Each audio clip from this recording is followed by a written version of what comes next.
right, detectives, so we're solving the case number 14780, the murder of Mr. William DeVictum. I will pause the video for you to take your notes. You will also have the opportunity to talk to other detectives afterwards so that you're able to share the information that you've gathered. So we're making observations in order to make inferences. What's the difference between an observation and an inference? Who remembers the difference between an observation and an inference? Excuse me, Detective Tejada.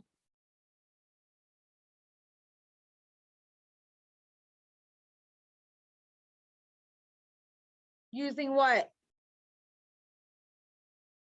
Your five senses. Detective Lambert, what's an inference?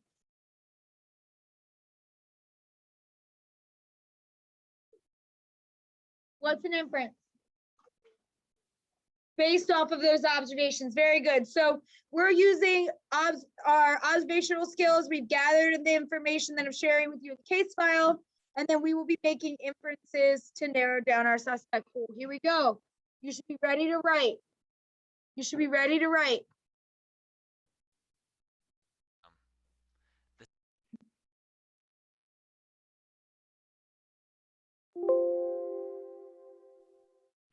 Here we go. Scene of the crime, the mansion of Mr. William DeVictum. Here are the facts of the case as we know it. Mr. DeVictum was killed quickly under the cover of darkness during a dinner party. 5 guests were present at the event. All of these guests had some connection to Mr. DeVictum, either personal or professional. A lock of hair that is dark in color and a bloody butter knife are the only pieces of physical evidence. No fingerprints were found on the knife. The coroner noted in her report that the location of the wounds indicate that the perpetrator may have had some sort of previous medical training. First, the deceased, Mr. William DeVictum. All right, so this should go under, all these notes should go under that first space up here where it says known facts.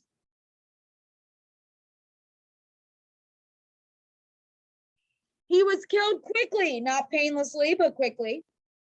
5 guests were present during the murder, so we have 5 suspects. All of those guests knew the victim. There was a lock of hair, which is like a big chunk of hair that was found that's dark in color. There was a bloody butter knife that was found. No fingerprints were found. We are currently running all of the hair and the blood through DNA analysis, but it takes a little bit, so we want to try to find our motive, so we have probable cause to arrest. But the wounds indicated possible medical training because it seemed as though they were very precise, very precisely placed. So our medical examiner believes that there was some medical training involved in our, whoever was our murderer. So you guys are writing this in that first block.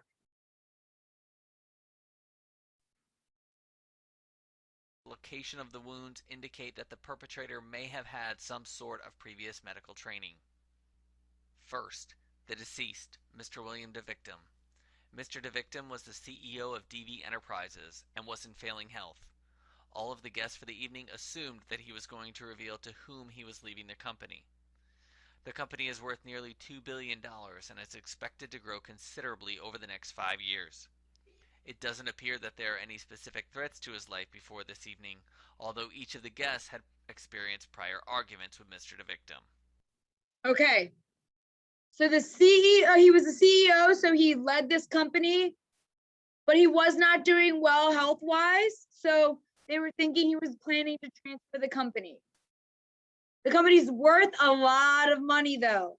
And although he had no specific threats to his life, each person kind of had their own interactions with him.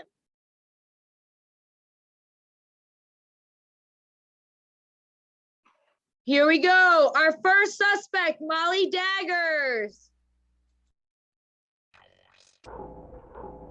You need to write while they're talking because it's not going to list it. Also make note of physical appearance. Physical appearance, motive, anything else that you might find valuable. Suspect number 1, Molly Daggers. Molly Daggers was the deceased nurse for the past 5.5 years. She lives in his home and has done so since she began this position. She is incredibly distraught over the death and has wept uncontrollably at times. Ms. Daggers monitored Mr. DeVictim's diet and medications on a daily basis. She routinely provided his baths and lifted him out of bed each day. She was a personal confidant and friend to the victim and is named in his will. She has more than $40,000 in student loan debt and has nearly maxed out all of her credit cards. Mr. DeVictim was paying her only $25,000 a year for her services, less than 1/4 of what she could be making in a hospital. Suspect. All right, I'm going to play that again. Here we go.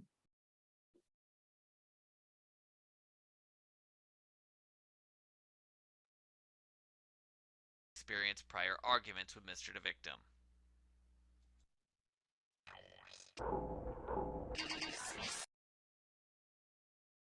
Number 2, Jose Criminale. Jose Criminale has been a member of the board of directors at DV Enterprises, the deceased company, for nearly 10 years. Mr. Criminale is unemotional about the death of Mr. DeVictim and said, quote, "It's about time. Now the company can move forward," unquote. Mr. Criminale was convicted of embezzling funds from another company in 2001 and served 9 months in a federal prison. Many other members of the board indicated that Mr. Criminale wanted to take over as CEO and move the company in a new direction. It was widely believed that Mr. Criminale would be the successor to Mr. DeVictim, which would nearly double Mr. Criminale's current salary and benefits with the company. All right. Suspect 3, Angie has no heart. Take note of physical appearance.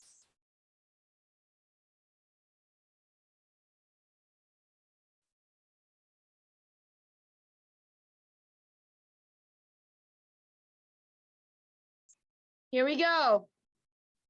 Suspect number 3, Angie has no heart. Angie has no heart is the niece of Mr. DeVictim and his only living relative.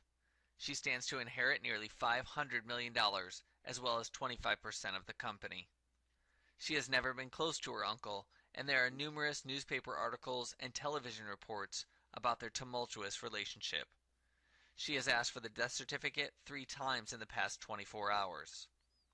Mr. DeVictim halted her monthly allowance a month ago, citing her recent addiction to pain medication following a serious back injury.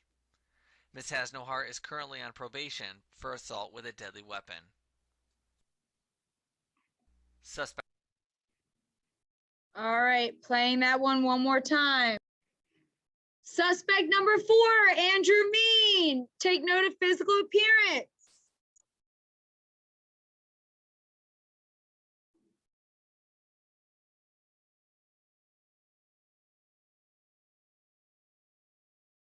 Here we go.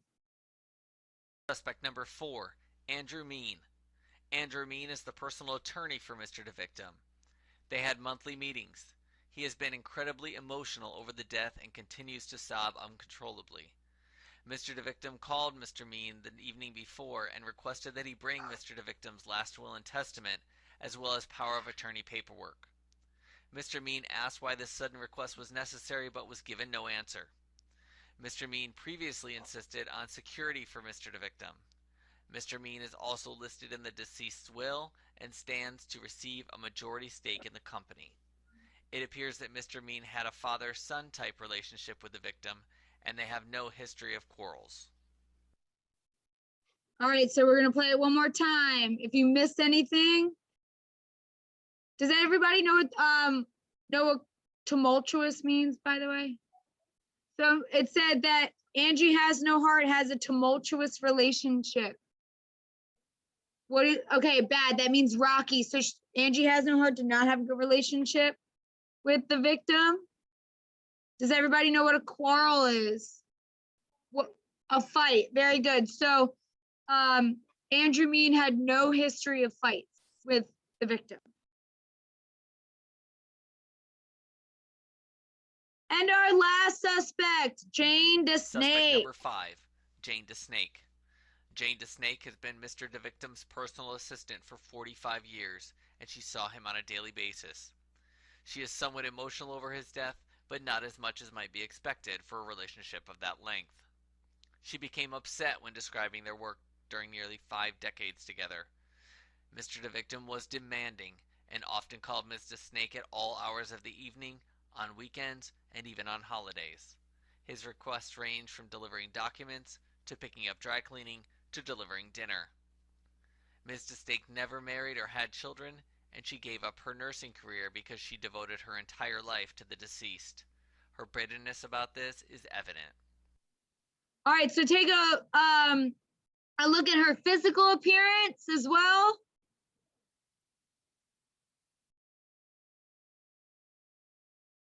Take note of her physical appearance as well, and then we will play it one more time in case you missed any information.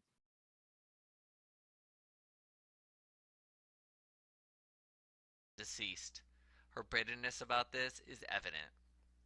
When she was informed that there was no money in the will for her, she flatly said, quote, "I'm glad he's dead," end quote. Ms. DeSnake called an attorney immediately after our interview. All right, so she said she was glad he was dead, and then she called an attorney. Now I'll play it again. All right, detectives, your job, let's turn the light on and turn that light off, please. Your job is you have 5 minutes to compare your notes. Your job is to compare your notes with the notes of another detective. I want you to put a star next to who you think. I want you to put a star next to who you think our murderer is. You have 5 minutes to discuss your notes with another detective. Here we go.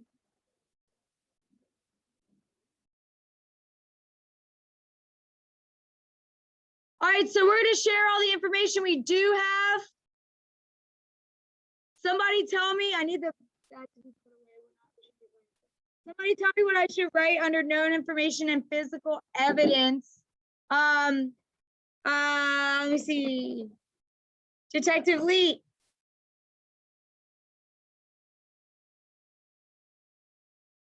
So he was killed quickly.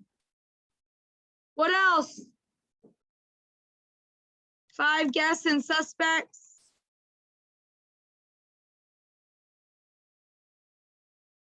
A dark lock of hair was found.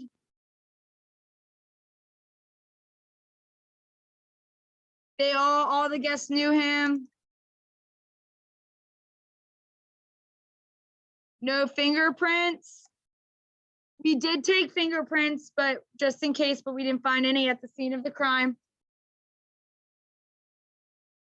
A bloody butter knife that is currently at the lab for analysis. And we believe that the suspect had medical training due to precision of wound. Very good. Very good. All right, Lucas, give me information about our victim. CEO of a big company that was worth $2 billion.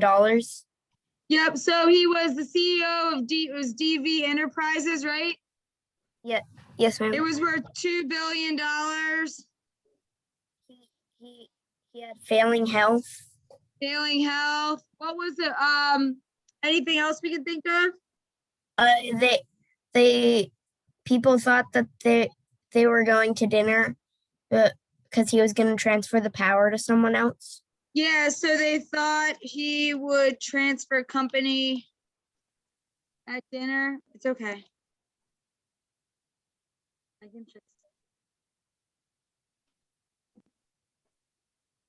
What's interesting is that anytime I make a mistake, you guys are ruthless, but when you make a mistake, I use it as a learning opportunity. Think about that.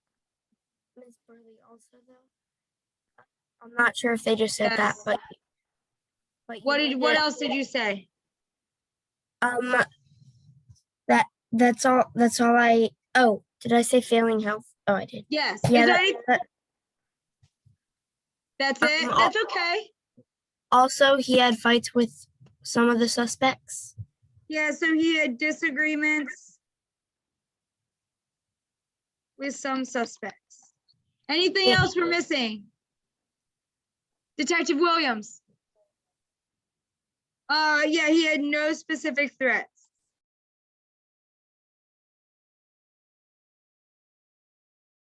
If you're missing something, detectives, it should be on your sheet. What information do we have for Molly Daggers? What information do we have for Molly Daggers, Detective Hannon? No.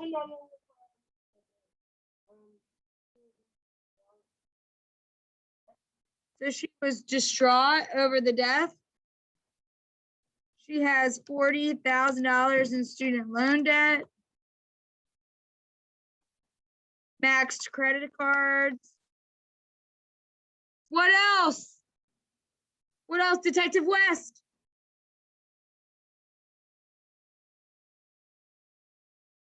So she was the victim's nurse. And there's a specific kind of nurse that she was. Did she, it has to do with her living arrangement. Detective Lambert. Well, yes, but she also lived with him. She was a live-in nurse. Detective Tejada.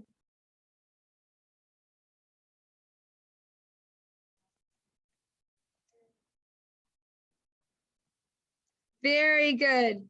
It was below, she was working below her pay grade. What was their relationship like, Detective Hogan? Okay, physical appearance, that's fine. Green eyes. And we're say reddish brown hair. Very good. Does anybody remember what their relationship was like? Detective Lafferty? Yeah, they had a good relationship. What did it say anything about whether or not she was in the will? Does anybody remember? Okay. She was Detective Quilling? Was she in the will? I don't think so.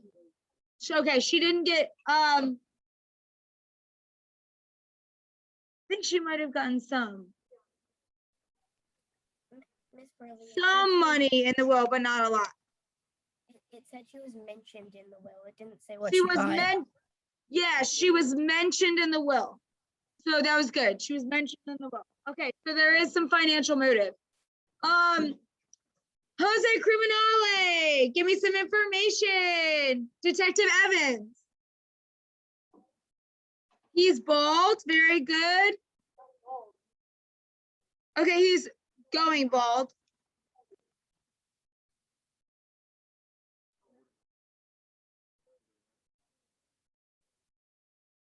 Thank you. What else?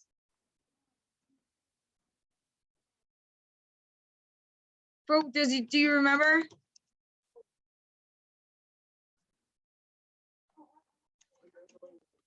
Yep. Does everybody know what embezzlement is?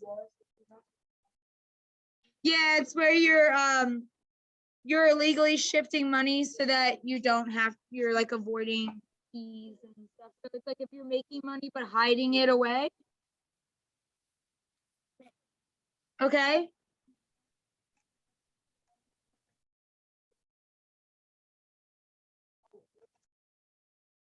Detective Hannon.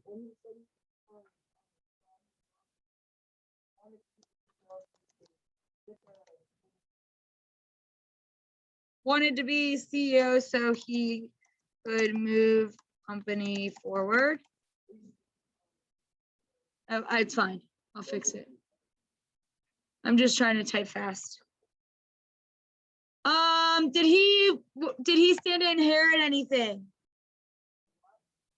Was he looking to inherit anything? What did it say specifically?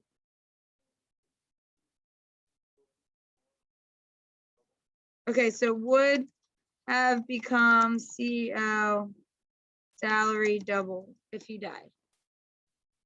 Anything else? Oh, Detective De La Concepcion? Okay, so he had tan skin. Detective Manning?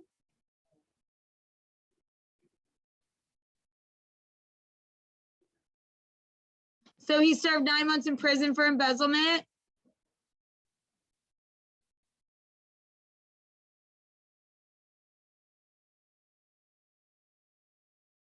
That's okay. I like that you're reviewing your notes. Detective Rios? What he had was dark. What he had was dark, but he was, I would say he's more bald than anything. Detective Quilling? Okay.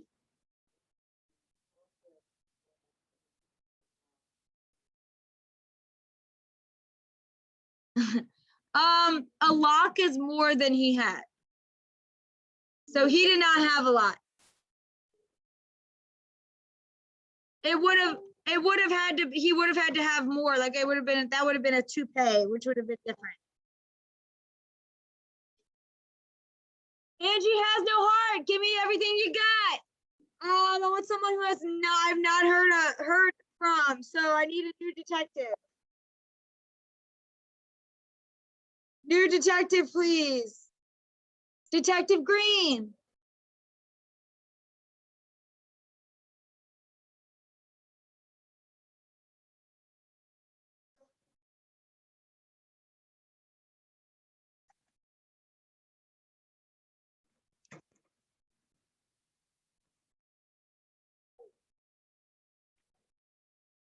Is that it? All you have? Okay. Detective Rocha.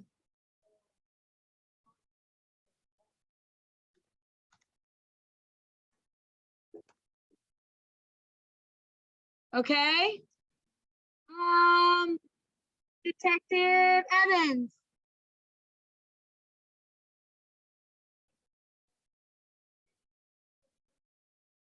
Yes, way to be specific. She has 3 times in 24 hours. You need it in order to claim anything on like the will. Well, there's a lot more information about her personal history that we're missing. Detective Quilling.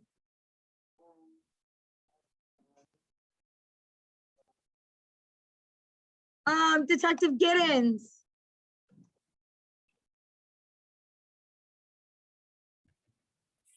She got $500 million and part of the company in the will. But why? Or what had happened prior? There's some information we're missing about her personal history. She got addicted to pain meds. Yeah, so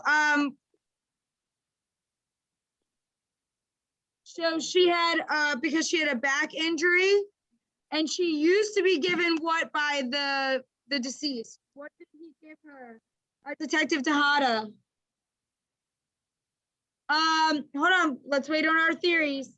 She used to be given something every month by him. What was it? Detective Lee.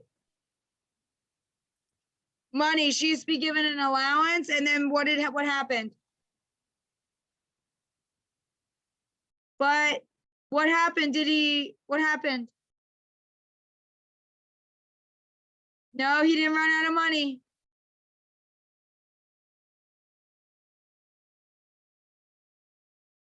No. He stopped giving it to her because of her addiction. Andrew Mean. What do I have for Andrew Mean? Detective West. Short dark hair. Short dark hair.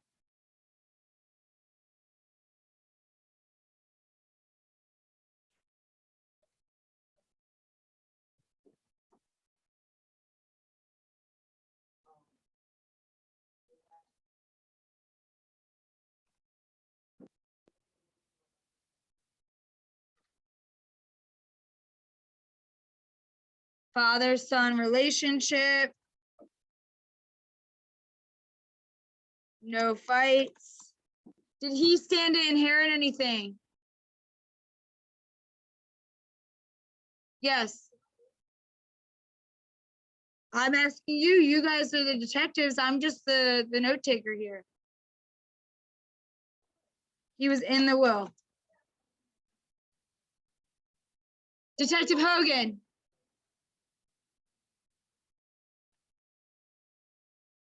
So he asked for security because he thought that something like this might happen. So he was trying to look out for him.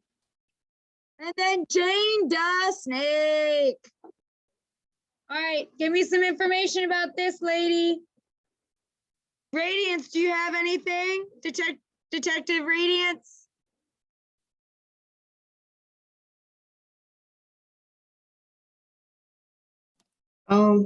She was his assistant for 45 years. Yep, assistant for 45 years. Detective De La Concepcion?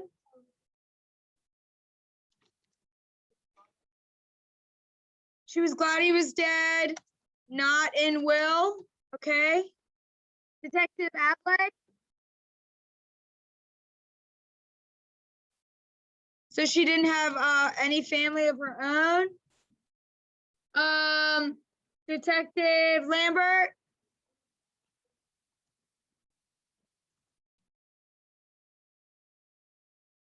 She was taken advantage of. Detective Evans?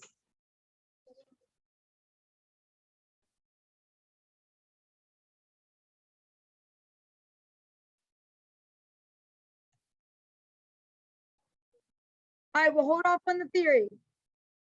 All right, so this is all the information that we have gathered. We're gonna use something to eliminate our suspects, okay? Have you guys ever played Guess Who? Where it's like, is your person a male or female, right? Is your person, do they have a beard? When you start playing that game, Guess Who, you start with everyone as a possibility, right? So you start super broad. What happens as you start to ask specific questions? Thank you for raising your hand, Mr. Tejada.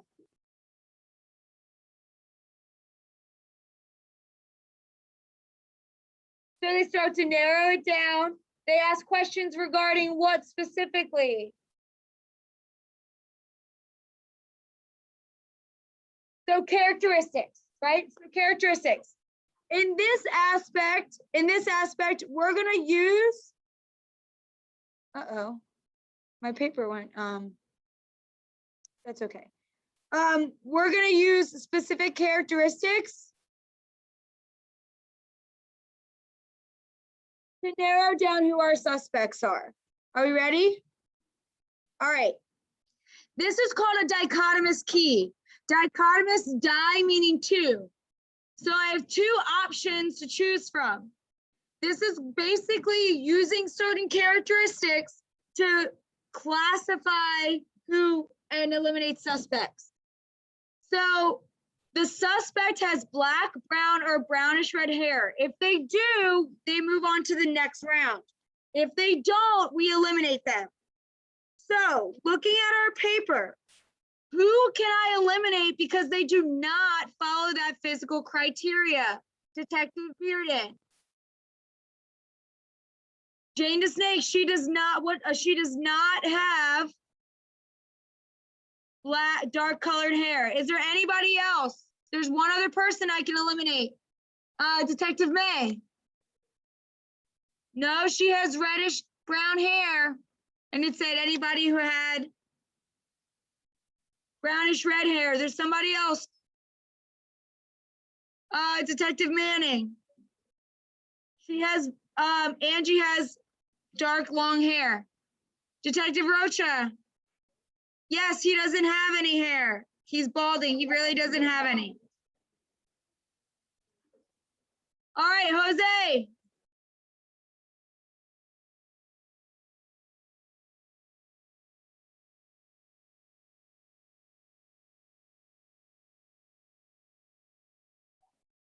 All looking at my dichotomous key, I'm on to round 2. The suspect has financial incentive for killing the victim. If they do, they make it to the next round. If they have no motive, no financial or monetary motive, they get eliminated. Who can I eliminate now? Who can I eliminate now? Detective Giddens, do you know who I can eliminate? Because they have no motive.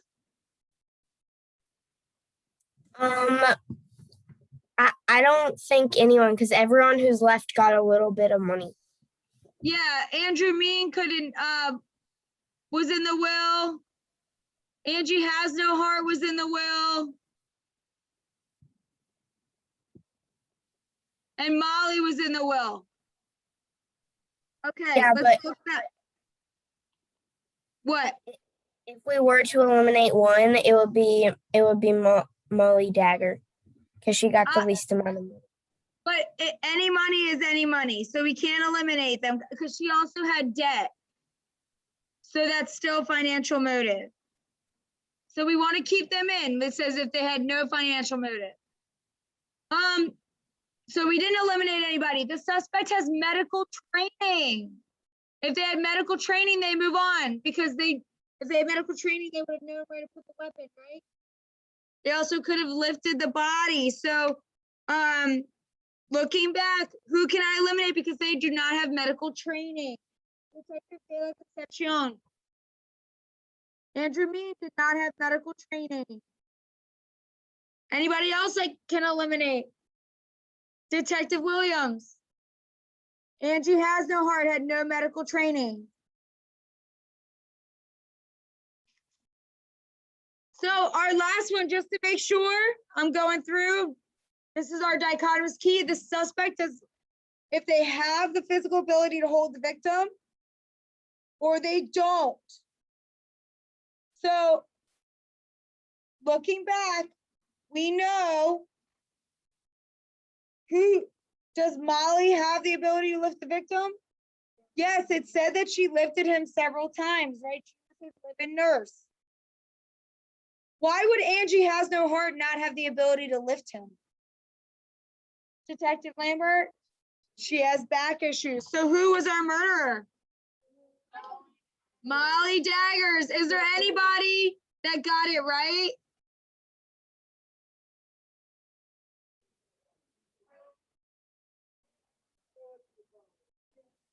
All right, I want to show you how this is applied in science, and then we're going to practice one more time, okay? Not murder mystery, but we're going to do one, a different one. So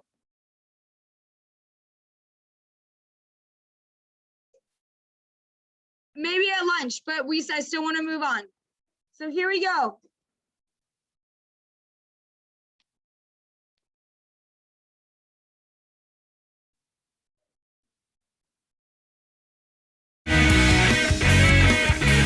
Dichotomous key. There's a lot of birds in our world, and if you were asked to identify a bird based on its characteristics, you could probably do it. We could probably name the hummingbird, the owl, the duck, and the penguin based on its features. But if you were asked to name these birds using their scientific name, the task wouldn't be so easy. You wouldn't know the scientific name of these birds just by looking at them. Scientists have figured out a way to make a chart to help you better identify birds based on their characteristics. The chart is called a dichotomous key. Reading a dichotomous key is easy. Take a look at the hummingbird. To use a dichotomous key, start at number 1. At number 1, it's asking us to observe the feet of the bird. A hummingbird does not have webbed feet, so we'll go to step 3. Step 3 has us examine the bird's tufts. Our bird does not have tufts. We just figured out the scientific name. Let's try the dichotomous key again with a different bird. This time we have the penguin. Start at number 1. Our bird has webbed feet, so we're going to have to go to step 2. Step 2 has us count the number of toes. A penguin has 4 toes. We just figured out the scientific name of the penguin. Using the same chart, we can figure out the scientific name of the duck. Starting at number 1, we see our bird has webbed feet, so we'll go to step 2. We have to count the toes. A duck has 3. We just figured out the scientific name again. Lastly, an owl. Always start at number 1 on the dichotomous key and look at the features of the organism you're trying to identify.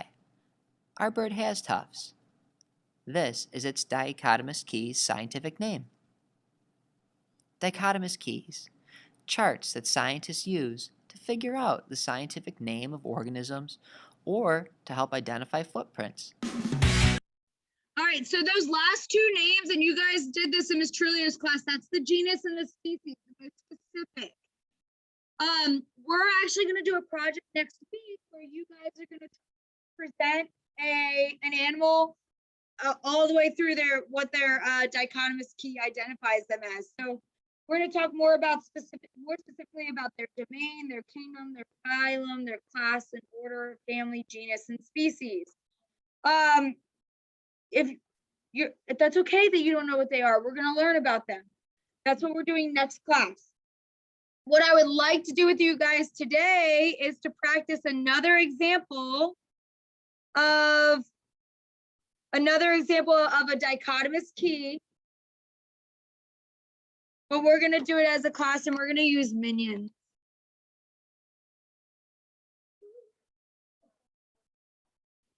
All right. We're not calling out.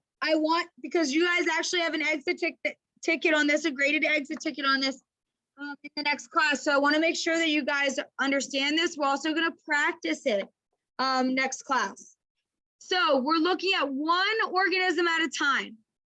Okay. I look at one physical characteristic or one feature. It doesn't always have to be a physical characteristic. It could be about the way that they reproduce. It could be about the way that they obtain energy, etc., using those 6 characteristics of life. Right now, we're focused on physical characteristics because these are minions. So the minion has one eye. If they have one eye, I go to number 2. If they have 2 eyes, I go to number 3. Hold up the amount of fingers that indicate where I should go. I'm looking at the first one. Very good. I go to 2. Now the minion is smiling or not smiling. Show me where I should go. 6, because he's smiling. He is saluting or he has a finger on his chin. So what is he identified as? Kyle, very good. So if I were doing this on paper, I would cross this one out. Get rid of it. Process of elimination. And that's Kyle. Now every time I start a new organism, I start from the beginning. Okay? So I start from the beginning. Where do I go with this guy? Hold it up in the air. I don't see everybody. All right, 3. Where do I go next? Smiling or not smiling? 6, very good.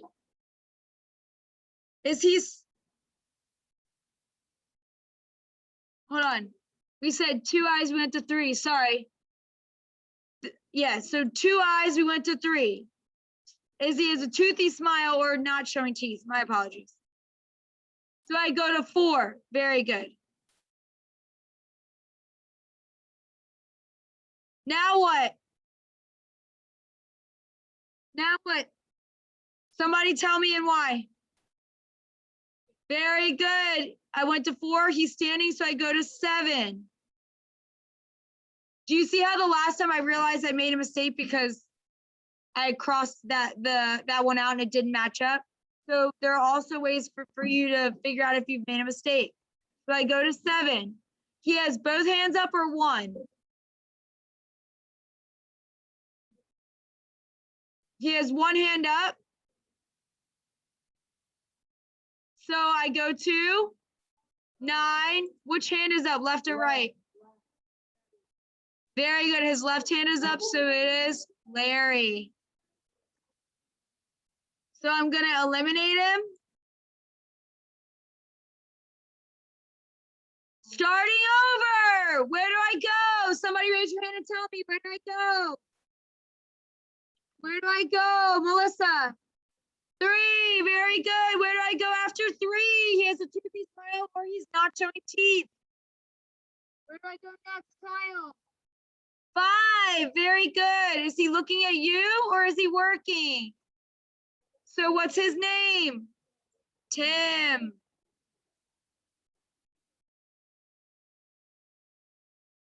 Where do I go next? No, where do I go next? How can I go to 3? If I have a new if I have a new organism, where do I start? The very beginning. Very good. So somebody tell me where I go for this guy. Landry. 3, because he has 2 eyes, so I go to 3. Now where do I go? I went to 3. Where do I go after 3? 5, because he's not showing teeth. Is he looking at you? So I go to 8. Is he smiling or frowning? Smiling. So who is he? Mark.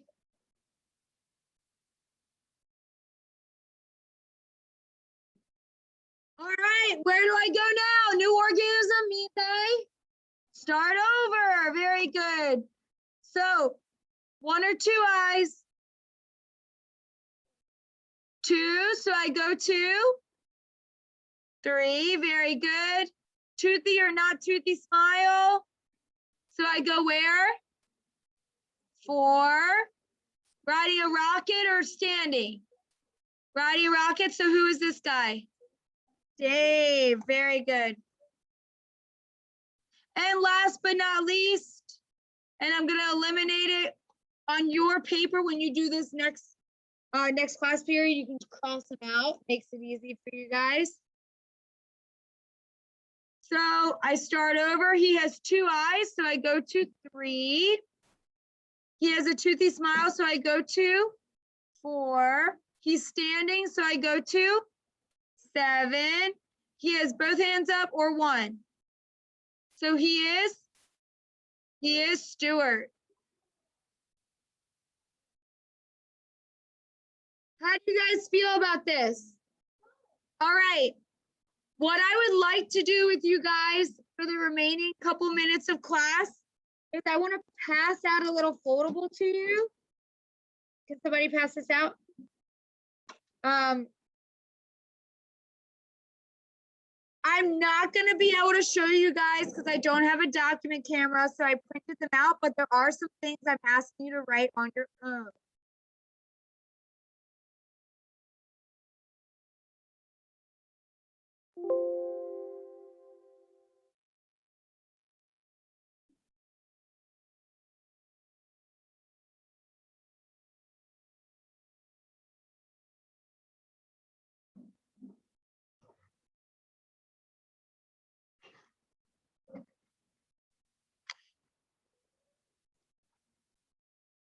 My mobile friends, you're taking that paper, the foldable paper, you're going to fold it in half. Hot dog style. Fold the paper in half, hot dog style. Fold it in half, hot dog style. You'll be able to see, if you can look through it, there's little breaks and sections. Does everybody see? You need to label the front page. See where it's blank? You're gonna label it, so you put it flat on your desk after you folded it so you can see where each one ends. Each of these, so this first one is domain. So I need you to listen because I was having everybody else handwrite it, but I figured this would be easier for you. I would like you to label it like this, where the first section says domain, like this, watch. Do you see how it says domain, but it only takes up where the first section is when I fold it? So on the front, I'm labeling it domain so that when I fold it, if you want to draw the lines, that's fine. Like this.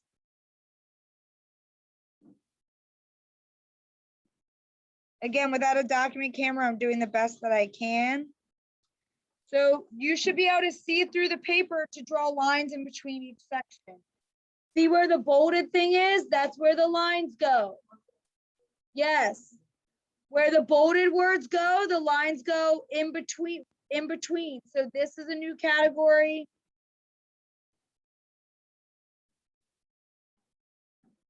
So look, this is a new category. This is a new category. This is a new category.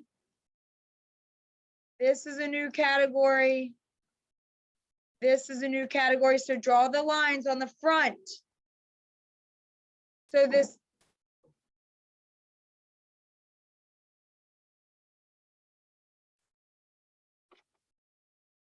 Draw the lines on the front, separating the categories. Draw the lines on the front, separating the categories.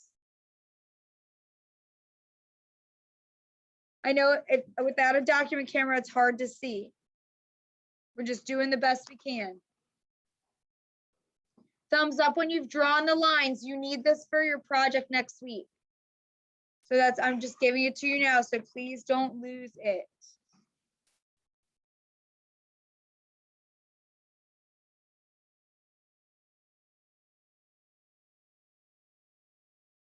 The first block is labeled domain.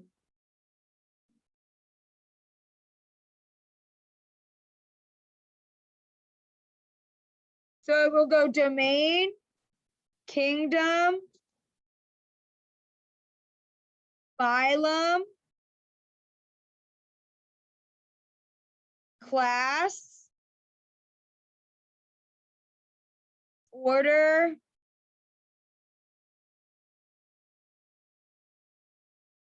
yep.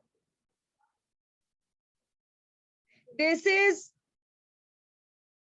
I haven't moved it because not everyone is there yet. So it should look like this. When you're done, I will move it down gradually. It should look like this when you're done.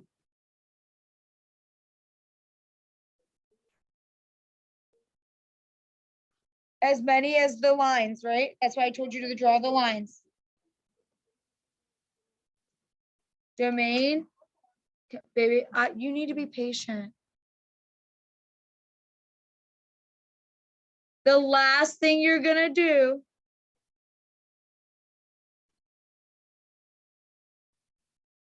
after you finish is cut along those lines.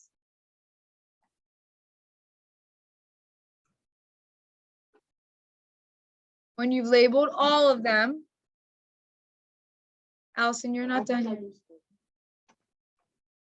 It won't, here we go. So it should go domain, kingdom. Oops. Domain, kingdom.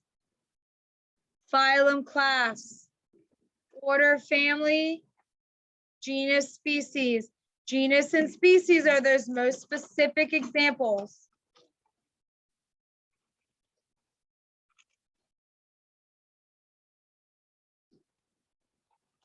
And you're cutting along those lines.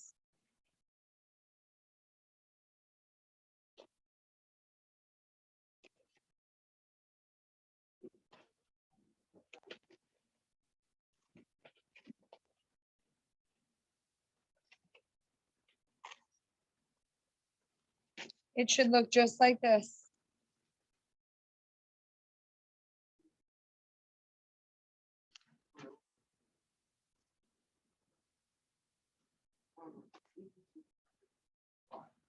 Do you want mine?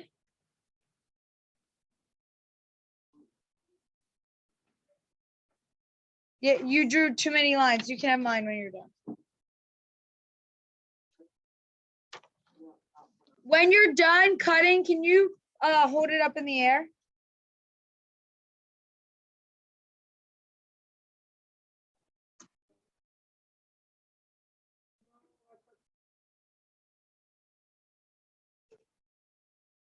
Wait, hold on, but there's some, oh, okay, because I was gonna say there's something on the inside.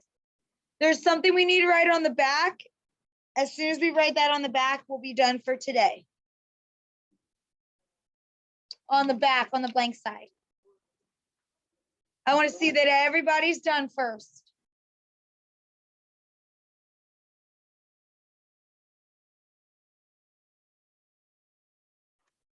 On the back, I want you to write the following. On the back, I want you to write the following.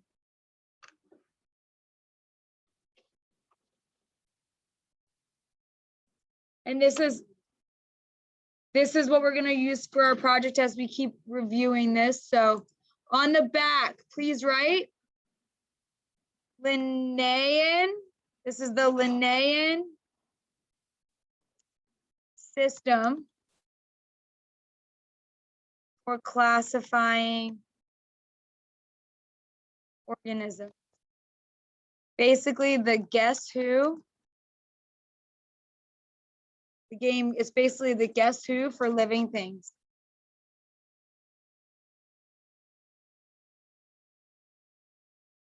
We will be using this for your projects next week. Yes. On the back, the blank side. I told you it's projects for the rest of the year. Yep. Can one thing at a time? Let's do this, please. So we need to write Linnaean system for classifying organisms. And in parentheses, we can think of it as the Guess Who game or living things.